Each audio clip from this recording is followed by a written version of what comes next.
एक महत्त्वाची बातमी, शिवराय पुतळा दुर्घटना प्रकरणातील आरोपी आपटेला अटक झालेली आहे। एवढे दिवस ज्याला शोधत होते त्याला आता अखेर अटक झालेली आहे। त्याच्या विरोधात लुकआउट नोटीस देखील जारी करण्यात आली होती आणि आता फरार शिल्पकार जयदीप आपटे याला अटक करण्यात आले। कल्याणमधील घरातून त्याला ताब्यात घेतले। सुनील जाधव आमचे प्रतिनिधी आपल्या सोबत ऑनलाईन वरून जोडले। सुनील, काय सविस्तर माहिती? अगदी बरोबर आहे। गेले काही दिवसापासून पोलीस ज्याच्यात तपासात होती तो जयदीप आपटे हा आपल्या कल्याणच्या राहत्या घरी आला आहे।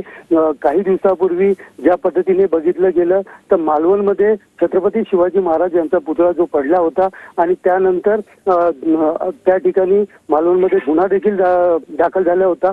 सिंधुदुर्ग गुन्हे शाखा असतील, कल्याण गुन्हे क्राईम ब्रँच असेल, त्याचबरोबर ठाणे क्राईम ब्रँचची टीम आणि स्थानिक बाजारपेठ पोलीस यांनी मोठ्या प्रमाणात त्याचा शोध सुरू केला होता। त्यांचे कुटुंब त्या दिवशी टाळा लावून शहापूरमध्ये त्यांच्या नातेवाईकांच्या घरी गेलेले आणि त्यांचा देखील त्यांची चौकशी केल्यानंतर त्यांच्या घरच्यांना कल्याणच्या बाजारपेठ परिसरामध्ये असलेल्या त्यांच्या घरी परत आणून पोलीस निगराणीखाली त्यांना ठेवण्यात आलेलं। आज सायंकाळी 15 ते 20 मिनिटं अगोदर जो जयदीप आपटे आहे तो पोलिसांची नजर चुकून आपल्या घरच्यांना भेटण्यासाठी सोसायटीमध्ये आला। मला थोडंसं थांबवते। प्रवीण दरेकर जी आपल्या सोबत फोनलाईन वरून जोडलेले आहेत। प्रवीण दरेकर जी, पोलिसांची 7 पथकं या आरोपीला शोधत होती। जयदीप आपटेला अखेर त्याला अटक झालेली आहे, काय सांगाल?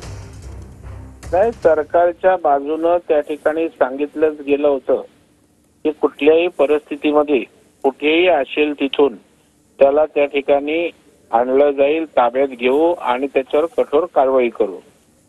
आता त्या ठिकाणी देवेंद्र फडणवीस साहेबांना गृहमंत्री म्हणून टीका करणाऱ्यांची त्या ठिकाणी थोबाडे त्या ठिकाणी आज बंद होतील। कारण राजकीय अभिनिवेशातनं प्रत्येक गोष्ट बोलायची, त्याला आता चोख उत्तर या ठिकाणी सरकारच्या पोलीस प्रशासनानं त्या ठिकाणी आपटेंना ट्रॅप लावून त्या ठिकाणी आरोपीला अटक केलेली आहे आणि त्याच्यावर योग्य ती कायद्याच्या नुसार कठोर अशा प्रकारची कारवाई निश्चितपणे हे सरकार पोलीस प्रशासन करेल याच्यावर आमचा पूर्ण विश्वास आहे। नक्कीच प्रवीणजी, वारंवार विरोधकांकडून हे आरोप होत होते की या मागे सरकारच आहे, आपटेला लपवण्यात सरकारचा हात आहे। आता ताब्यात घेतल्यानंतर तुम्ही काय म्हणाल?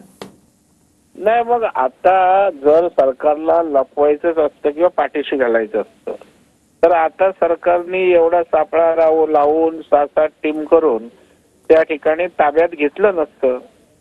त्या ठिकाणी आरोपी कुठेही गेला तरी त्याला शोधून काढण्याचं त्या ठिकाणी गृह विभागाने सरकारनं निश्चितपणे पोलिसांनी ठरवलं होतं आणि त्याच्यामुळे त्याला ताब्यात घेण्यापासून किंवा त्याला पकडण्यापासून त्या ठिकाणी गत्यंतर नव्हतं आणि त्याच्यामुळं आता त्या ठिकाणी विरोधक जे राजकीय अभिनिवेशातनं त्या ठिकाणी रोज आरोप करायचे, मला वाटतं त्यांचं तोंड या निमित्तानं निश्चितच बंद होईल। मी सरकारलाही धन्यवाद देईन। या ठिकाणी थोडा ठीक आहे, थोडे दिवस गेलेत परंतु त्या ठिकाणी जयदीप आपटे याला अटक करण्यामध्ये त्या ठिकाणी यश मिळालंय आणि त्याच्यामुळे आता पुढचे योग्य ते सोपस्कार किंवा कायदेशीर कारवाया त्या ठिकाणी नीटपणे सुरू होतील।